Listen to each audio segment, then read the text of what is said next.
Sasa kuelekea Valentine Day bwana, kupitia Instagram yake msanii Harmonize ameandika ujumbe wa upendo sana na heshima kwenda kwa mke wake mtarajiwa. Hapa namzungumzia Kajala, na nikukumbushe tu kwamba mwezi Januari Harmonize alitoa tamko lake zito kuhusiana na wale watu wote ambao wanawashauri yeye na mke wake. Harmonize alinukuliwa baada ya mitandao ya kijamii kusambaza tetesi za kuvunjika kwa penzi lake na Kajala.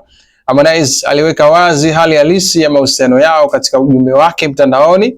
Harmonize alisema, tafadhali msitushauri, ushauri ni mwingi sana na mnamchanganya. Tuliopitia hatuhitaji kushauriwa, hatuna haja ya kuingiliwa na posti zenu. Ujumbe huu ulionyesha wazi ambavyo Harmonize alikuwa anataka kulinda mahusiano yake pamoja na Kajala na kuhimiza mashabiki kuheshimu faragha yao, kwa kusisitiza kuwa ushauri wake ama ushauri wa wengine unaweza kuingilia na kuleta changamoto zisizo za lazima kwenye maisha yao binafsi. Sasa hiyo ni taarifa ambayo kwa mwezi Januari ilikuwa gumzo sana. Sasa leo mwezi Februari, Harmonize amepost picha kupitia ukurasa wake wa Instagram pale, ikimuonesha yeye akiwa na Kajala, alafu pale juu akisindikiza na ujumbe ambao unasomeka hivi: upendo na heshima ninayokupa vinanirudia, kwa kuwa nakupenda basi najipenda zaidi, nawaza maendeleo zaidi, niwe tajiri zaidi, nikutunze vizuri zaidi,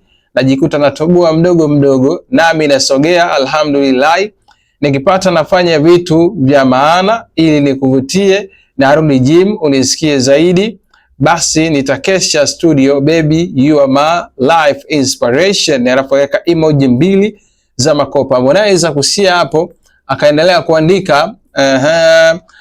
kuandika kiufupi, mimi ndio nina faida kubwa zaidi kati yetu, tukirudi kwenye heshima, kwa kuwa na kuheshimu, najitathmini mara kwa mara kabla ya kusema au kufanya na chochote, maana kinabeba picha ya watu wawili, sio mimi peke yangu.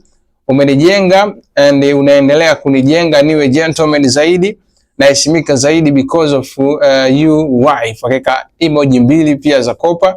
Kukupenda na kukuheshimu sio promise tena. Here we are December we are December 29. Akaweka emoji mbili pia za makopa. Thank you a lot for trusting and always be at my side. I will never take it for granted. This is my last card kwenye mchezo wa maisha. 10 years later still feels like we are starting, mke wangu. Alafu akaweka pale akamention pia Kajala kuonesha msisitizo.